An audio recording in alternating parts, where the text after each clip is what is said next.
Una mattina mi sono svegliato. Oh bella ciao, ciao, ciao. Una mattina mi sono svegliato e ho trovato l'invaso. O partigiano, partina mia. Oh bella ciao, ciao, ciao. E aí, galerinha? Bem-vindos a mais uma aulinha aí. Vamos botar uma música mais leve, né? Só para ficar um sound sus. Espero que estejam bem aí, que deem para estar tendo um bom proveito desses esquemas aí de aprendizados à distância. Beleza? Essa música aí da Casa de Papel, para quem acompanha, ela é bem interessante porque ela conta um contexto geopolítico aí durante o fascismo, né? De uma região da Itália ali que era resistência e que o fascismo não dominou ali, nem o nazismo, ninguém invadiu porque o povo era unido. É, Era uma classe trabalhadora camponesa e tal que fez uma resistência. Tá bem massa a história por trás dessa música, né? Então ajuda também a interpretar melhor aí a simbologia de todo o seriado. Mas hoje nós vamos a estudar a geografia da população. Sim? Momento Roger já foi, então vamos lá. Geografia da população não tem segredo, né? Então, o que pega em geografia da população em toda essa temática que sempre, eternamente estará no vestibular, pelo menos uma questãozinha vai aparecer lá, então fiquem atentos, é sempre uma questão interpretativa, né? Essa capacidade de interpretar. Então vamos ficar bem firmes nos conceitos, que a capacidade de interpretar eu sei que vocês têm. Então é preciso ter os conceitos bem esclarecidos. Primeira coisa, uma dissociação. População é uma coisa, povo é outra. Qual que é a diferença entre população e povo? População é o tanto de gente que vive em um determinado lugar, né, em um determinado país, um determinado estado, determinada cidade, né, em um lugar geográfico, vamos dizer assim, né, em uma porção geográfica do espaço, né, em um território, como queiram conceituar mais adequadamente. Mas a população é todo mundo que vive lá. Né? Então, quando se faz um censo, se tem uma ideia de toda a população que está no lugar, independente se ela é brasileira ou não, se ela chegou de maneira legal ou não. Né? O Brasil, diferente de outros países, a gente assegura os direitos básicos da Declaração dos Direitos Humanos a todos que estão no nosso país. Né? Nem todo país faz isso. Né? Geralmente, se tem um perfil também de hostilidade aos estrangeiros, coisa que, por mérito, né? Eu acredito nesse mérito, a gente tem de tratar todos nessa plenitude de direitos, pelo menos legalmente, ok? Ele é diferente de povo, né? Então, quando a gente fala população brasileira, todo mundo que está dentro do território brasileiro, essa é a população brasileira, que reside aqui. Ah, mas e o cara que veio fazer turismo? Ele não conta. Mas se o cara reside aqui, mora aqui no Brasil, ele faz parte desse que a gente pode chamar de população brasileira. Já o povo brasileiro, ele vai ser unicamente brasileiros natos ou naturalizados. O cara é estrangeiro, veio para o Brasil, gostou muito, não sei o que, vamos me naturalizar brasileiro. Ele se torna parte do povo brasileiro. Né? Para ser parte do povo brasileiro, e aí você goza, você se naturaliza ou nasce no Brasil e goza de direitos e deveres e pode participar da vida política do país. Né? Você vota, você tem uma outra emancipação de direitos. Ok? A natureza política da participação exige isso das pessoas, né? Beleza? Tem uma questão aí de jus soli ou jus sanguine que é bem interessante também, mas é o trato legal a dado quem nasce no país para ele ser considerado cidadão. Né? Alguns países seguem a teoria jus soli, ou do solo, da terra. Ou seja, se você nasceu sobre aquela terra, você é considerado cidadão daquela terra. Outros países seguem uma linha chamada jus sanguinis, ou do sangue. Você herda a naturalidade ou a nacionalidade dos seus pais. Né? Então, se italiano, por exemplo, nascer no Brasil, caso seja de interesse dele se naturalizar brasileiro, é só ele se registrar como brasileiro, mas caso ele tenha o interesse de ter a nacionalidade italiana, ele vai até uma embaixada e pede a nacionalidade italiana por causa desse traço de sangue, jus sanguinis. Beleza? Mas isso é só um adendão. Mas isso, né, não convém ao caso agora. População, povo, diferenciamos, tá lindo, tá bonito, tá feliz. E aí tem uma coisa interessante aí nesses conceitos, que vai se remeter entre o país ser populoso ou povoado. Então, populoso, né, é o número total de pessoas, né, a população total. Então, população e não povo, ok? População total que habita num país. Ele sempre tem uma característica comparativa, ou seja, é populoso em relação ao quê?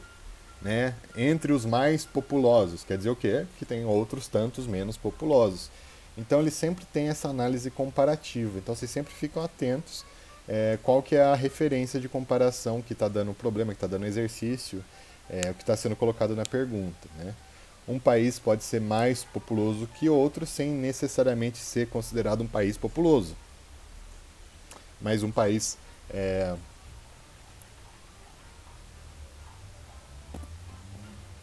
populoso, desculpa aí, deu um gap aqui na câmera.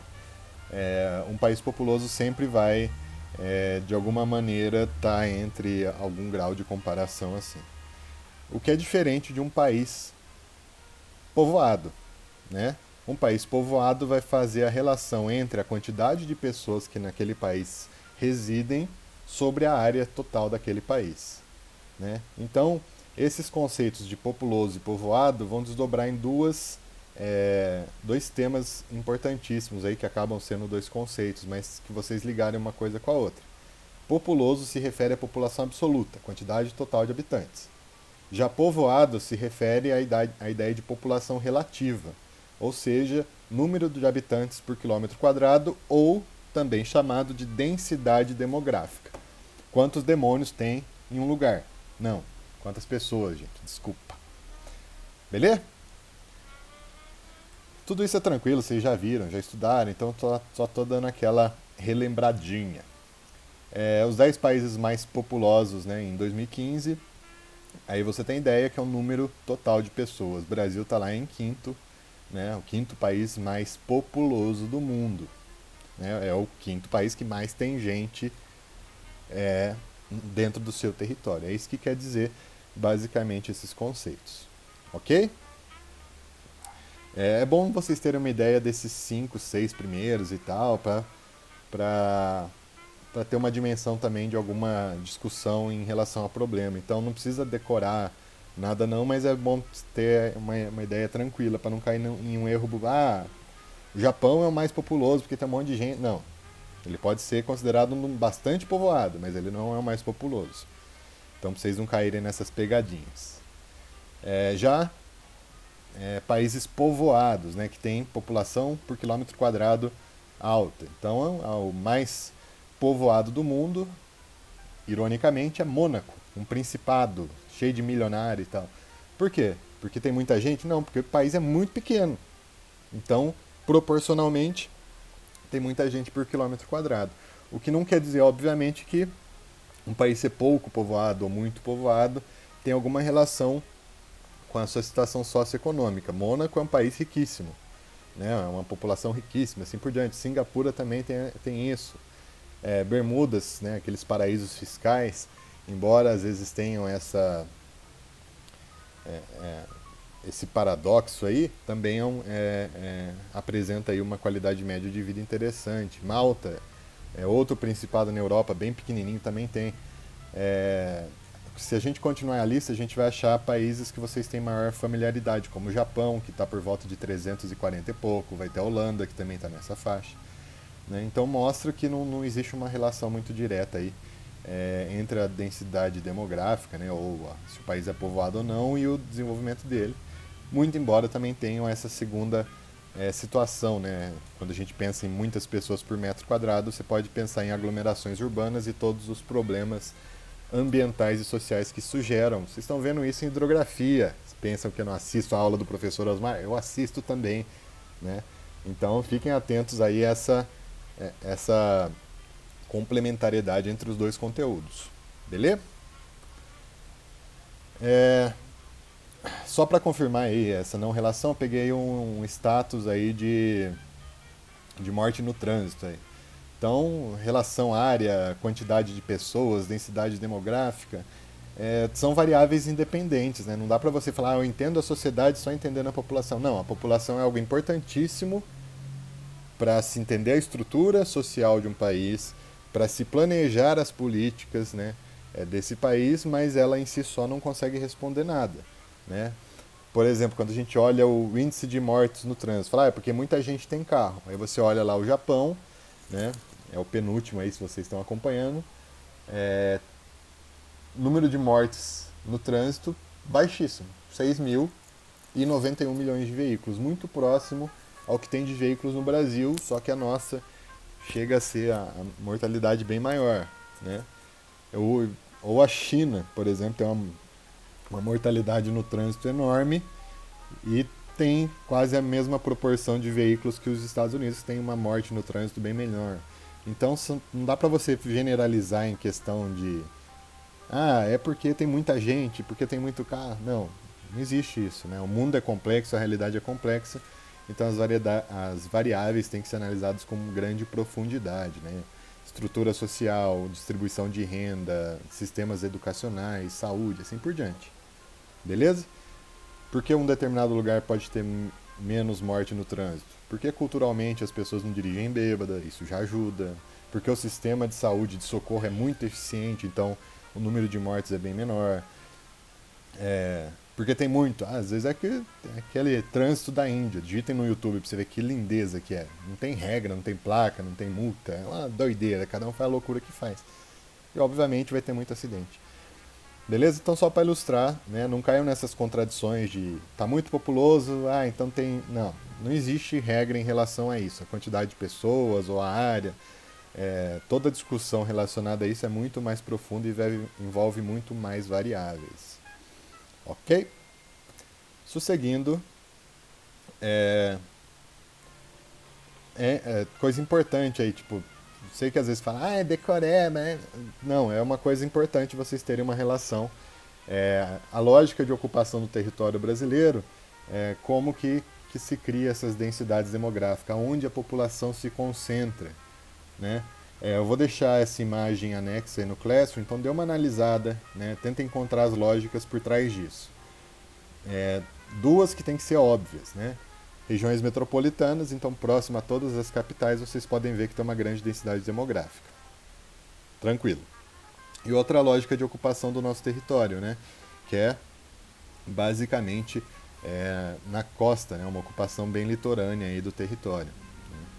Então a gente tem essa característica de ocupação dentro do território brasileiro. Beleza? Tentem achar mais, eu vou deixar os mapas, vou deixar ao longo do tempo aí e tentem fazer essa análise aí. Tranquilo? Conceitos básicos. Continuando. Taxa de fecundidade, né? O quanto uma pessoa fecunda, olha que nome feio. A taxa de fecundidade ela é definida pela média, né, de filhos em que as mulheres entre 15 e 49 anos de uma determinada população têm. Então, quando se faz um censo demográfico, se analisa quantos filhos têm as mulheres entre 15 e 49 e isso define a taxa de fecundidade de um país.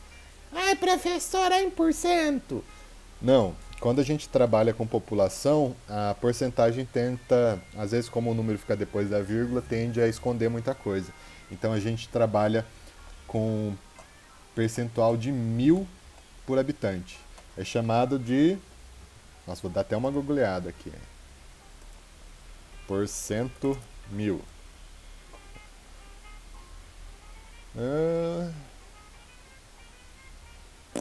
Cadê o nome?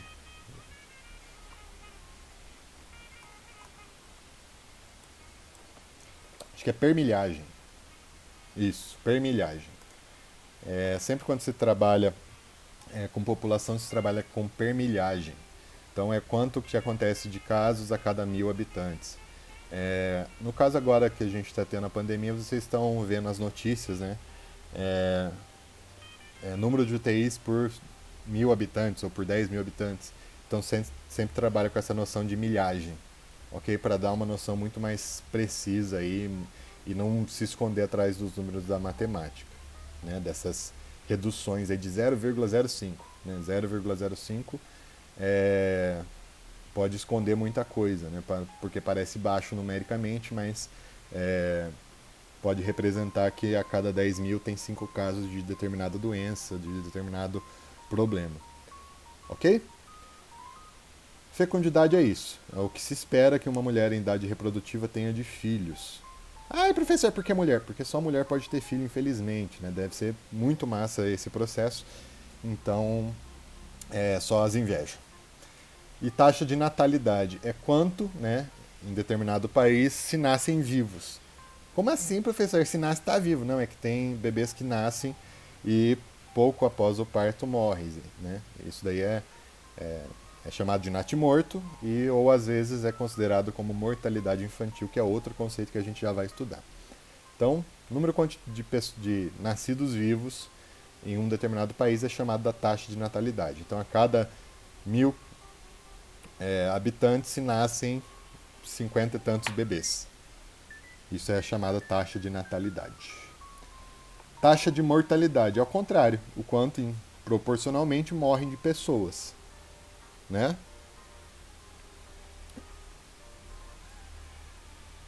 Acho que não tem muita dúvida em relação a isso. Taxa de mortalidade, o quanto morre médio de pessoas aí, proporcionalmente à população. E mortalidade infantil, né? É o número de óbitos infantis. Óbito é morte, tá, gente? Com menos de 1 ano de idade em relação ao número total de nascidos vivos. Esse é um pouquinho mais complexo. Ou seja, nasceu 100 crianças. E essas 100 crianças, duas morreram antes de completar 1 ano de idade, né? E isso daí vai formar essa característica de mortalidade infantil. Um país que tem uma mortalidade infantil alta mostra grandes deficiências em sistemas de saneamento, de atendimento à mulher, vacinação e assim por diante.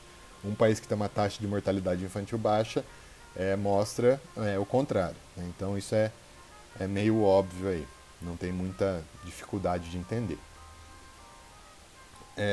Só que é interessante para se fazer relações, por exemplo, né?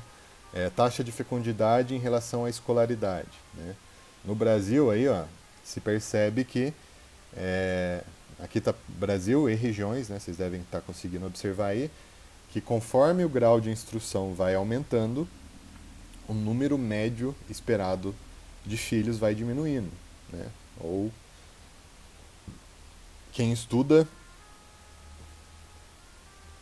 tem menos filhos. Por quê? É porque o cara ignorante tem muito filho. Não, é porque condição básica, né, para prosseguir nos estudos é você também ter a tranquilidade, a certa estabilidade financeira que, caso tenha um filho muito cedo, isso se torna mais difícil, né? Se torna bem mais complicado e por isso, né, sempre se afirma a necessidade de um planejamento familiar, de esperar para ter juízo, né? Então vocês não façam parte dessa estatística aí, vamos esperar todo mundo ter o ensino superior completo e, e ter um planejamento, né, uma vida mais tranquila em relação a isso, realizar outras coisas além da criação de filhos, né? Viajar bastante, conhecer outros lugares, estudar bastante, em bastante festa, sei lá, ser bem feliz e depois pensa nisso. Essa relação é comum em vários países, tá? Por isso que eu estou colocando aqui, não é nenhuma espécie de preconceito, que na média a proporção de filhos por grau de instrução ela se mantém muito parecida com essa daí. É meio lógico, mas é importante ter esse dado em mente também. E outra coisa também que tem que levar em consideração é que nem todos os países têm o sufrágio universal. O que é sufrágio universal? O que é esse nome estranho aí, né? Vou comprar 3 sufrágios lá. Não dá. Sufrágio universal é o direito, né, universal ao voto, independente de sexo, religião, etnia, não sei o quê. Nem todo país tem isso. né? E quando as pessoas não têm acesso a esse direito fundamental, né, de eleger, de ter sua representatividade, muitos direitos são suprimidos, né? A igualdade política é um passo inicial aí para o estabelecimento de qualquer sistema democrático, né? Então não se deve abrir mão dessa, dessa característica à toa, né? E por isso a gente tem os movimentos aí antifascistas, embora ao meu ver sejam mais uma resposta a uma lógica de um governo que não sabe o que fazer e gosta só de ficar fazendo embate, mas mostra, né, o quanto essa ideia ganha força no mundo inteiro, né? E que é importante tá sempre de olho, né? Ninguém quer abrir mão dos direitos conquistados aí, principalmente os direitos políticos, que é o que fazem os demais funcionarem. No Brasil foi só em 32 que isso aconteceu, né? Então demorou muito tempo para conseguir. Tem país que até hoje não tem o sufrágio universal, né? Às vezes só homem vota, só pessoas com posse vota, só alfabetizado vota. Então isso também interfere muito nas outras características da população em como a política responde a isso. Ok? Que saudade de ouvir. Ah, sim, professor. Ah, posso ir no banheiro? Que terrível, né? Ter sentido falta disso. Mas vamos lá. Taxa de crescimento vegetativo ou natural. Sempre o cafezinho, né? É a diferença entre o que nasce e o que morre. Enquanto uma população cresceu, soma aí o que nasceu, o que morreu, a gente tem o crescimento vegetativo ou natural, ok? Não considera se entrou país ou não, se entrou imigrantes ou não no país, né? Isso daí é característica do saldo migratório, que é a diferença entre os que foram embora do país, né, os que emigraram, e os que imigraram. Então, 200 brasileiros foram morar no Uruguai. Que inveja. 100 uruguaios vieram morar no Brasil. Qual é nosso saldo migratório? Tic-tuc, tic-tuc, tic-tuc, tic-tuc. 100. Ó, nossa, que difícil, professor. Tá muito fácil, tá gostoso. E o crescimento absoluto ou demográfico, então preste atenção, é aí que o saldo migratório entra. É a taxa de crescimento vegetativo mais o saldo migratório. Isso é o crescimento absoluto ou crescimento demográfico. Beleza? Crescimento positivo quer dizer que está acima de 0,1. Crescimento negativo está abaixo de 0, menos 0,1. É muito comum achar países com crescimento demográfico negativo em zonas de guerra, tanto porque morre um monte de gente, tanto porque foge um monte de gente. E o crescimento demográfico positivo, geralmente é positivo, mas os que têm um crescimento muito grande geralmente é ou porque recebem ou porque estão em alguma fase aí de transição demográfica que a gente já vai ver. Beleza? Esses conceitos são bem tranquilos, vocês têm que estar bem firme nele, porque se vocês estiverem firme, qualquer questão interpretativa vocês vão dar de 10 a 0. A PEA, população economicamente ativa. Ou seja, são as pessoas que estão em idade produtiva, né? E que possuem alguma atividade remunerada, tá? Não.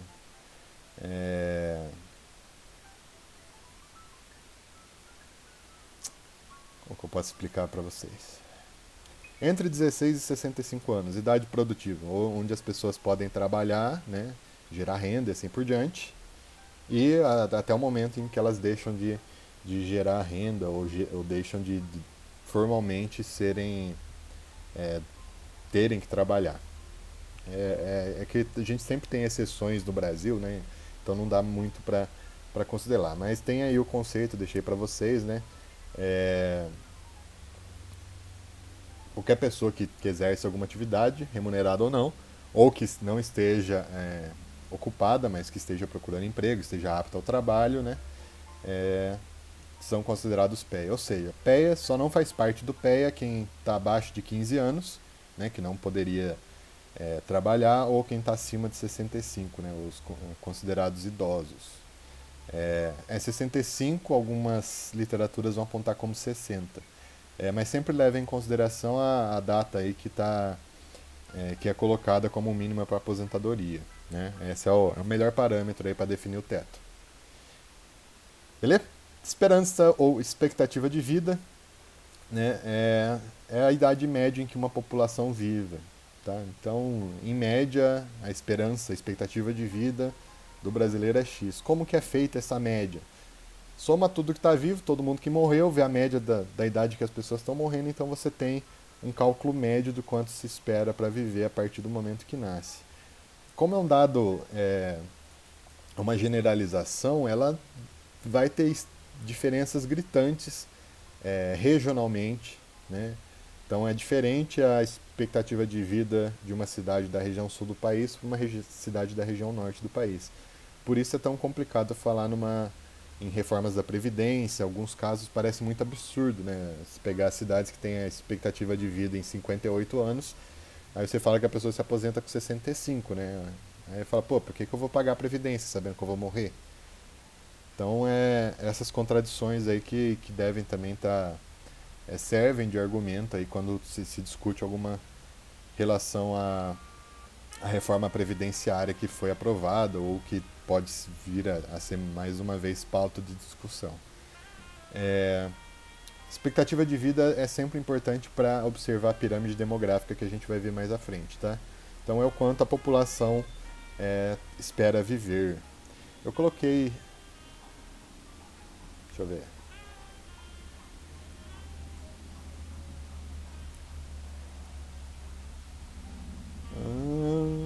Não, não tem aqui. Eu achei que eu tinha colocado a expectativa de vida desses países,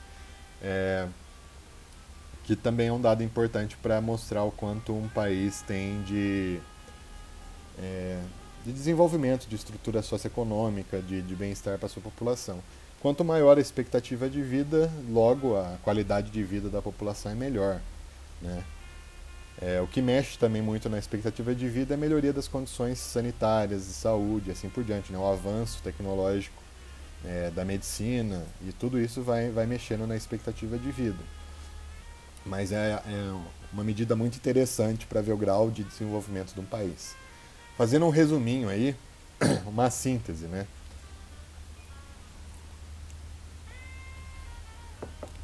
Qual que é a diferença demográfica? É uma síntese, então tá cheia de erros, mas uma possível generalização que a gente pode fazer em termos demográficos. Os países atualmente desenvolvidos, né, eu gosto de usar esse conceito aí do economista Yu-Fu Chang, muito legal os livros dele, quem quiser ler, Chutando a Escada, é um livro bem massa, ou o mito do livre mercado. O mito do livre mercado é a longa história do capitalismo. Tinha que fazer a tradução agora, porque eu li em inglês, então não lembrava como que era o título em português. Mas é bem legal. E o Fuxang, Chutando a Escada, deve dar para achar aí uns PDFs para ler. Muito legal para quem gosta de economia, para entender melhor essas relações geopolíticas também. Os países atualmente desenvolvidos, demograficamente, vão apresentar o quê? Menor desigualdade social, ou seja, a diferença econômica entre o mais pobre e o mais rico não é tão grande. Ok? Os dois têm poder de compras bons, não é tão contrastante. Ah, professor, mas se tem um trilionário e tal, o problema na verdade é quem está embaixo, o cara mais pobre, mais fudido da população. Quanto maior essa diferença, né? Os países atualmente desenvolvidos, essas diferenças entre as classes elas são menores, né? Ao contrário dos países em desenvolvimento, que tem essa desigualdade muito maior. Então, a pessoa mais pobre tem muito pobre, o cara mais rico é muito rico. Demograficamente, isso consegue ser expresso também. Taxa de natalidade, né? Os atualmente desenvolvidos têm a baixa taxa de natalidade e os em desenvolvimento têm uma taxa maior.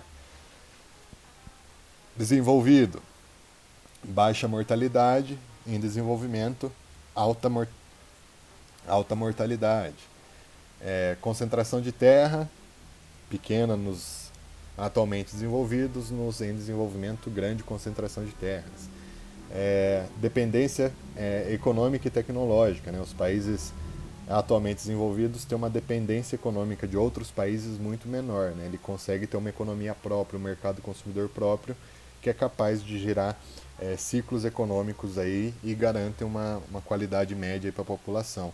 Já os países em desenvolvimento têm uma dependência econômica e tecnológica, então dependem ou de multinacionais estrangeiras ou de atuação de outros países em seu território e dependem tecnologicamente, né? Eles não conseguem é, produzir todos os produtos, toda a gama de produtos que a população consome, então tem que importar. E ao fazer isso, você tem outras consequências macroeconômicas que vão interferir também na dinâmica demográfica. E também o IDH, né, o Índice de Desenvolvimento Humano. Os países atualmente desenvolvidos têm um índice de desenvolvimento humano maior, né, que vai levar em consideração três variáveis: saúde, educação e renda. Né? Então, esses componentes que compõem o IDH são bons, né, nos países atualmente desenvolvidos, e nos países em desenvolvimento eles são piores. Ok? A gente vai ter uma aula para discutir melhor IDH e tal, mas é sempre um link que se tem com população é o IDH. Então, a gente já deu uma olhadinha no passado, mas quem não lembrar aí, dá uma googleada, vê umas videoaulas aí para ficar atento nesse bichinho. Parte intrigante e importantíssima das teorias populacionais é o crescimento populacional. Né? Hoje a gente é 7, tantos bilhões de pessoas, é gente pra cacete, gente saindo pelo ladrão, e a gente vai aumentar essa população lá até quase 10 bi até 2050. Então é muita gente. Aonde estão crescendo? Então aí esse mapinha, ó, vocês podem observar que os países que apresentam maior crescimento populacional vão se concentrar ali principalmente no continente africano, né? Depois Índia, boa parte do continente africano, depois com algum deslocamento ali para América Central e Caribe, e Oriente Médio ali, próximo ao Paquistão, onde vai ter esse crescimento entre 1 e 1,9. O crescimento entre 1 e 1,9 é quase considerado um crescimento sadio. Né? O ideal para todos os países manterem sua estrutura demográfica equilibrada é 1,2. Então, quanto mais próximos desse 1,2, mais equilibrado está o crescimento. Quando começa a ficar muito abaixo, a gente começa a ter problemas previdenciários, ou seja, daqui a um tempo não tem tantas pessoas no mercado de trabalho para sustentar o sistema previdenciário. E que o menor que zero, ou população diminuindo, né, como lá nos países nórdicos, no Japão, Alemanha, Noruega, assim por diante, apresentam grandes problemas daqui a um tempo, né, já que você não vai ter capacidade de repor a mão de obra, vai ter que incentivar a imigração e assim por diante. Esses países, inclusive, alguns adotam políticas de incentivo à procriação, né? Eles fornecem dinheiro, bolsa, não sei o que, para você ter filho. A cada filho que você tem uma ajuda de custo e assim por diante, para conseguir manter toda a estrutura social funcionando. Imagina uma sociedade que só tem velho. O nível de dificuldade que é criado aí se não houver mão de obra especializada para dar atendimento a essa população, né? Uma população mais idosa ela tem uma necessidade maior de um sistema adequado de transporte, de um atendimento médico, de parques, é outra situação. Enquanto uma população mais jovem tem uma necessidade maior de escola, de saneamento, universidade. Então, todo o perfil de planejamento de um país passa por essa estrutura demográfica. Então, por isso é tão importante estudar a geografia da população. Vende bem? É? É? Bom, só para ter ideia como o bagulho é louco, né? Os crescimentos aí, né? Crescimento e taxa de fecundidade. Lembrando, taxa de fecundidade no médio de filhos por mulher, e o crescimento é o quanto uma população cresce. Então vocês vão observar que Oman, né, onde se tem uma taxa de fecundidade de quase 3, né, o crescimento da população é quase 8% ao ano. Então está crescendo muito. Né? Ao passo que Níger, onde a média de filhos por mulher, acreditem ou não, são 7 filhos e meio, não dá para ter meio filho, não. Provavelmente uma tem 8, aí a outra tem 7.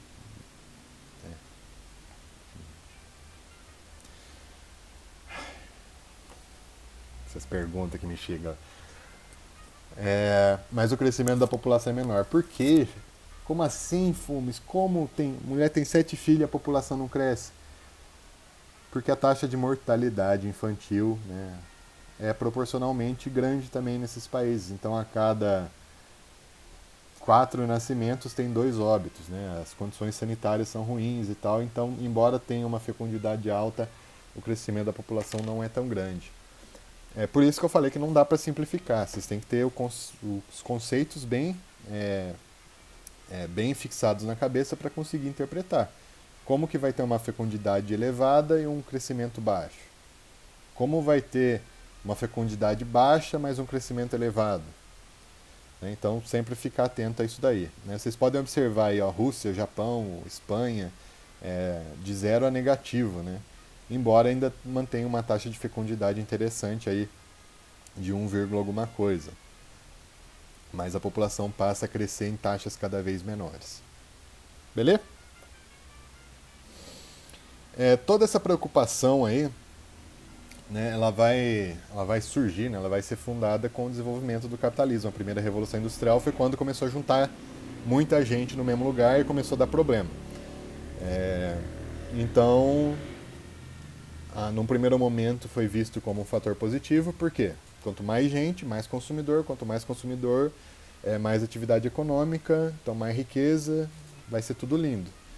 E realmente, né, quanto mais população, mais atividade econômica, mais consumo, mais riqueza. Até que teve um carinha chamado Thomas Robert Malthus, que falou, velho, vai dar merda.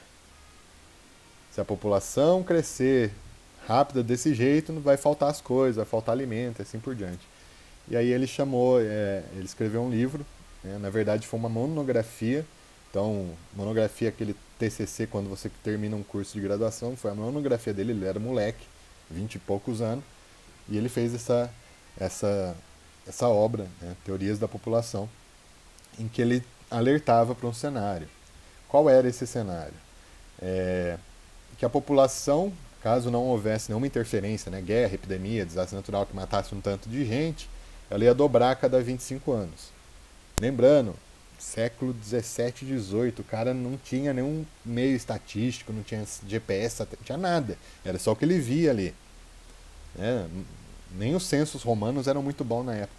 Então, tipo, tem essa tolerância. Ele via que a população a cada 25 anos dobrava e ele analisou a produção de alimentos e percebia que a produção de alimentos demorava mais para dobrar. Né? Tanto a parte tecnológica quanto o aumento de terras era mais demorado. E ele falou, isso vai dar merda, isso vai ter um problema, tudo isso vai explodir, vai dar um grande desastre.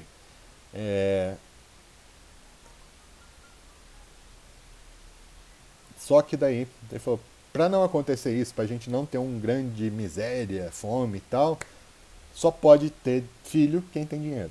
Pobre não pode ter filho. Aí doeu, né?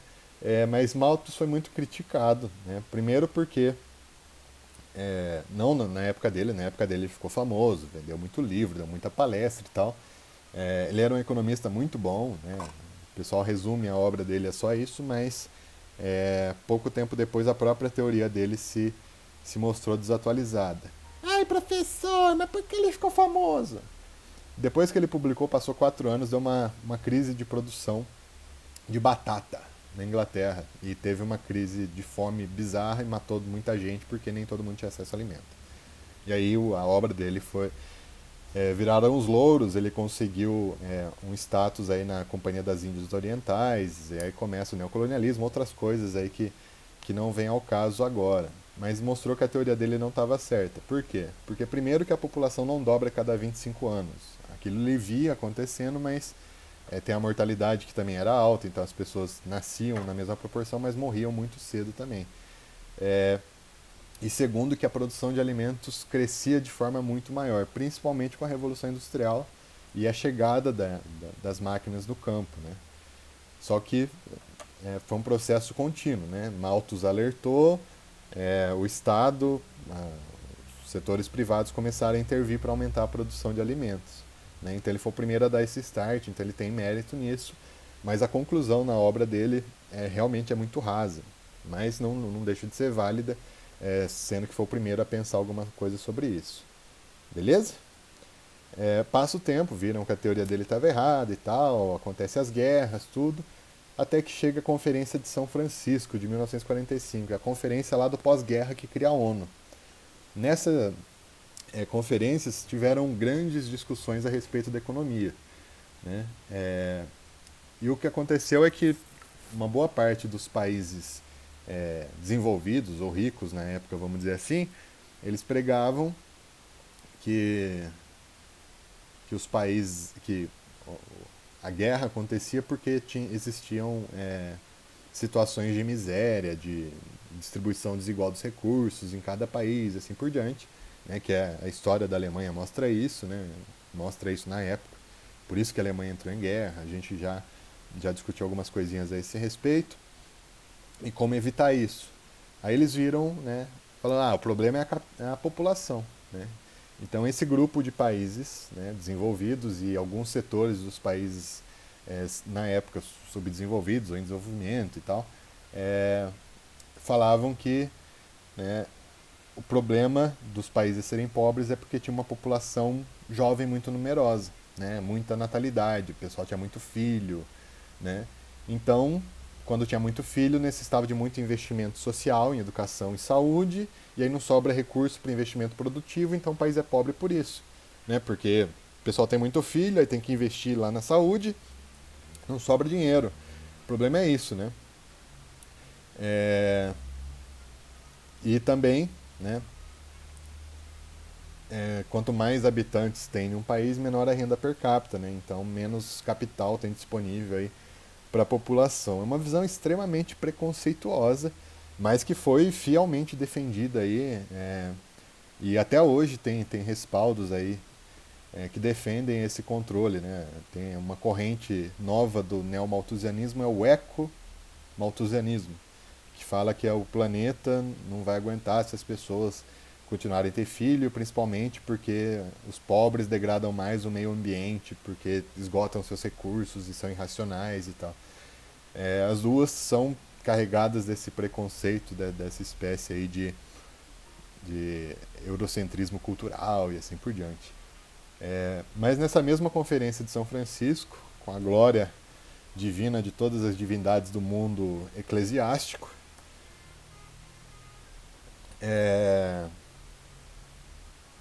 nossa, pause, volta um pouquinho.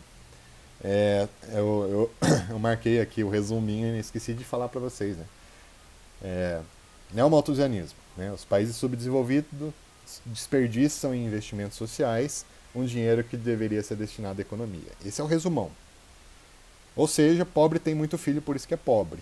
Então eles pregavam o quê? Controle da natalidade como única ferramenta de redução da pobreza. Né? Então, se controlar a quantidade de filhos que nascem, certeza você vai ficar rico. Né? Pensando numa lógica privada, parece simples e óbvio, né? Claro, se a pessoa tem menos filho, ela tem um custo médio menor, né? Então ela consegue ter uma qualidade de vida maior. Mas a hora que você leva isso para o conjunto da população não faz sentido nenhum, já que o fato de ter menos filho não vai aumentar o rendimento da família. Ninguém ganha mais. Seu salário hoje vai ser maior porque você só tem um filho. Não, o salário é o mesmo. Né? Não é a quantidade de filho que define o rendimento de uma pessoa. Bom, nessa mesma conferência, agora sim, né, em 1945, a graça e iluminação divina, os países subdesenvolvidos conseguiram se unir e proporam uma ideia de uma corrente reformista dentro do estudo da população, que é o quê? Que uma população numerosa, né, com alta taxa de natalidade, não é a causa do subdesenvolvimento, mas é a consequência do subdesenvolvimento. Ou seja, existe uma população jovem numerosa, né, com taxa de natalidade, fecundidade, não sei o que, grande, não é porque eles são pobres que existe isso, é o contrário. Né? A pobreza coloca essa situação de alta taxa de natalidade, uma população numerosa. Ou seja, né, os países que se encontraram em estágio maior de desenvolvimento, né, o controle de natalidade vai ocorrer de maneira simultânea à melhoria das condições de vida. Ou seja, quanto mais as pessoas passam a ter acesso a um sistema de saúde melhor, a sistema educacional melhor, a ensino superior, a empregos de mais qualidade, o planejamento familiar vai sendo transmitido espontaneamente, né? De uma geração para outra. Vocês podem pensar isso na família de vocês aí, né? Os seus avós, quantos filhos eles tinham, como era o planejamento familiar, seus pais e assim por diante, até chegar em vocês, como vocês se veem, se planejam nesse sentido, né? É, quando melhora a condição de vida da família, né? Independente da classe que eles estejam ou das oportunidades que tenham sido colocadas, qualquer melhoria, né, vai se alterando o projeto de vida e alterando o projeto de vida, né, essa questão da organização financeira, planejamento familiar também vai ocorrendo. O que é meio, né, faz todo sentido em qualquer cenário, né, diferente da outra que não fazia sentido nenhum. Mas fiquem atentos a essas três correntes aí principais, tá? Malthusianismo, neomalthusianismo e reformismo, ou teoria reformista, neomalthusiana e malthusiano. É, é, como que essa teoria reformista ela foi confirmada, né, e é hoje a mais aceita aí em quase todos os países sãos do mundo, né? Que a falta de investimento em educação, né, vai gerar um contingente de mão de obra pouco qualificada. Então, o país não investe tanto em educação, as pessoas não conseguem ter uma formação mínima profissional, alfabetizada e tal.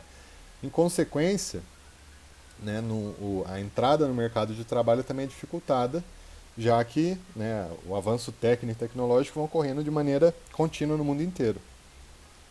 Então, a pessoa que não tem acesso ao modo mais contemporâneo, tecnológico, não está participando do movimento, a gente pode pensar em informática, né? Qual é a diferença entre vocês que têm acesso à informática, sabem mexer razoavelmente em computador e celular, com uma pessoa que não tem acesso a nenhum? Vocês têm as mesmas chances de conseguir emprego, de mostrar, olha, eu tenho essa qualidade? Obviamente ela é diferente. Então essas populações que ficam excluídas, elas acabam indo para o subemprego, né? Subemprego é o nome usado para quem se submete a uma ocupação que ganha menos que o salário mínimo vigente, né? Subemprego é isso, é um emprego sub. Não é menos merecedor nem nada, é só que a remuneração é menor. Com essa quantidade de pessoa no subemprego, torna a pessoa que tem uma maior capacitação e emprego menor sempre pressionada a perder o emprego, já que tem muita gente querendo fazer a mesma coisa que ela faz por metade do salário. Então o nível médio de todos os salários vai diminuindo, né? De quem está empregado, por ter um exército de reserva, por ter muita gente desempregada querendo emprego, torna essa colocação insegura. Então o salário vai diminuindo, já que as negociações nunca vão ser equilibradas nesse contexto. E, consequentemente, né, as parcelas mais frágeis da população, né, as mais humildes, são as que vão sofrendo mais com essa questão, já que o acesso dos empregos de salário mínimo são que vão enfrentar essa concorrência do emprego de baixa qualificação. Beleza? Deu para entender? É um negócio meio. Pra mim, eu vou acompanhando, vai, mas eu preciso olhar a cara de vocês. Então depois mandem uma selfie assim. Entendi tudo! Tô em dúvida. Só pra eu matar a saudade aí dessas caras. É. Bom, para a dinâmica demográfica entrar em equilíbrio é necessário enfrentar essas questões sociais e econômicas. É isso que concluiu aí esse grupo de países, né? Então, realmente faz muito mais complexa a elaboração da teoria reformista e ela faz muito mais sentido e por isso ela é hoje, até hoje, é mais aceita. Ok? Chegamos na parte final, a parte mais gostosa da aula, que é a pirâmide etária. Etária, não otária, ok? Pirâmide etária, pirâmide das idades, né? Ela é o que? É um histograma. Nossa, que nome difícil. Vamos olhar ela. Essa é a bichinha aí. O que essa bichinha mostra? Faixas etárias aqui nesse ladinho aqui, ó. Tem faixa etária. Geralmente se faz de 5 em 5 anos e tal, mas cada um arranja de um jeito. Então vocês sempre ficam atentos a como está discriminada essas faixas etárias. Principalmente tentando destacar quem está na peia, porque esse é o principal ponto de observação de uma pirâmide etária. E embaixo a gente tem a população em milhões ou em percentual, tá? Esses dois modos são usados. E aí, os gráficozinho, né, geralmente é definido é, por sexo, né, masculino e feminino. É feito isso também para dar interpretações, né? Por exemplo, determinado país apresenta uma grande quantidade de morte de jovens homens, né? Pode ser um traço aí típico do narcotráfico, né? Que faz muitas vítimas entre 15 e 23 anos é, é, por conta da violência gerada por esse mecanismo. Então, é separado e para observar isso também, né? É uma das características que é bom a gente ficar observando. Ah, determinada cidade as mulheres vivem mais, né? Conseguem ter uma longevidade maior do que os homens. Por quê? Então essas questões são interessantes.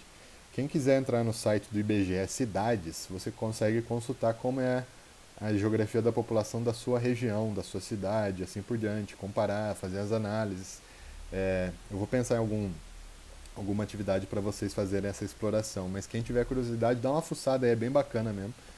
Dá para achar a pirâmide etária, dá até para ver os mapinhas aí dessa classificação. Como funciona a análise delas, né? Então, um país que tem pouca estrutura, não tem quase nada e tal, vai ter uma tendência demográfica parecida com essa primeira aí, né? Uma base larga, nasce muita gente, só que proporcionalmente vão morrendo muito rápido. Quando o país começa a ter uma melhoria nas condições de vida, diminui a taxa de natalidade, então a base da pirâmide diminui e diminui a mortalidade. Então, é como se fosse essa parte de baixo da primeira pirâmide que a gente viu fosse subindo. Então, isso é chamado de transição demográfica. Por que tem esse nome transição demográfica? Porque tem um grande crescimento populacional, né, decorrente da urbanização e tal. A base da pirâmide, né, o meio da pirâmide fica gorda. É um jeito bom de memorizar isso. E um país que tem uma demografia já mais madura, né, ele vai parecer esse lápis aí, né, bem retinho, porque nasce um tanto de gente, elas não morrem, elas vão tendo uma vida e tal, vão até morrer já em idades mais avançadas, né, a partir dos 70 e tantos anos e tal, que já é o esperado em média que as pessoas vivam. Né? Quem passa dessa daí está sacaneando as regras de transição. Ai meu Deus, homens, muita informação, como que eu vou gravar? Sempre tem a lógica do TCP. Então, imaturo, triângulo, coxinha, palmito. Não tem erro. Triângulo, coxinha e palmito. É o que mais ou menos se assemelha ali. Ah, professor, palmito é de açaí ou de pupunha? Tanto faz, pode ser até palmito jussara, o que você quiser. O importante é pensar nessas lógicas. Triângulo, coxinha e palmito. Quando está imaturo, parece um triângulo, entra na transição demográfica, parece uma coxinha, começa a ficar madura, um palmito. Dá para vocês acharem cidades, países e tal, todos nessas características aí. É legal pensar no Brasil, achar cidades que têm esse perfil aí, daí vocês começam a entender outras variáveis olhando apenas para um gráficozinho. Olha que legal. E um outro conceito externo, né, o último aí, é o baby boom, que é o que? É a explosão demográfica, né? Ou explosão de bebês. É quando o país faz essa transição demográfica, então vai ter um grande saldo populacional, vai ter muita gente na população economicamente ativa. Que faz com que o país tenha o quê? Muita mão de obra, muita gente consumindo, então tem ciclos virtuosos econômicos. A expressão vai nascer no pós-guerra, em alguns países da Europa e nos Estados Unidos. É, quem nasceu nessa época, entre 45 e 68, é chamado de baby boomer, né, que nasceu durante a explosão demográfica. Mas a explosão demográfica também vai acontecer no Brasil na década entre 50 e 78, mais ou menos. Que é os baby boomers brasileiros, e assim vai. Então, toda a população que nasce durante essa explosão demográfica, onde melhora as condições de saúde, o país começa a ter uma produção de riqueza maior e assim por diante, é chamado de baby boom. Tá ali a imagem do baby, não é a mamãe. Quem já assistiu Família Dinossauro vai ter uma grata lembrança, quem não, tá perdendo tempo nessa vida, meu querido. Você não pode passar por ela sem saber o que é. Não é mamãe, não é mamãe, não é mamãe. Beleza? Espero aí que tenha sido entendível, inteligível e inenarrável. Um abraço a todos vocês. Vou postar essa aula na sexta, porque eu vi a aula de hidrografia foi meio puxadinha e tal, e eu estou preparando um material também para revisão. O portfólio também vai ser lançado um modelinho. Lembrando, gente, portfólio é um caderno online. Então, tudo que vocês faziam no caderno, as anotações, não sei o que, vocês vão fazer online. Eu já vou subir um modelo com os tópicos aí que eu explorei na apresentação. E aí cada um que achar de interessante de anotação, de observação, faz esse registro aí para vocês terem um material de estudo, e a hora que a gente tiver o retorno presencial aí, eu uso também como sistema avaliativo complementar, né, para ajudar quem sempre dá aquela molhada. Tranquilo? Saudades de todos, um beijo grande. Não esqueça de se inscrever no canal, dar o joinha e clicar lá no sininho, nas notificações. Ó que chique. Abração, até mais. Tchau, tchau.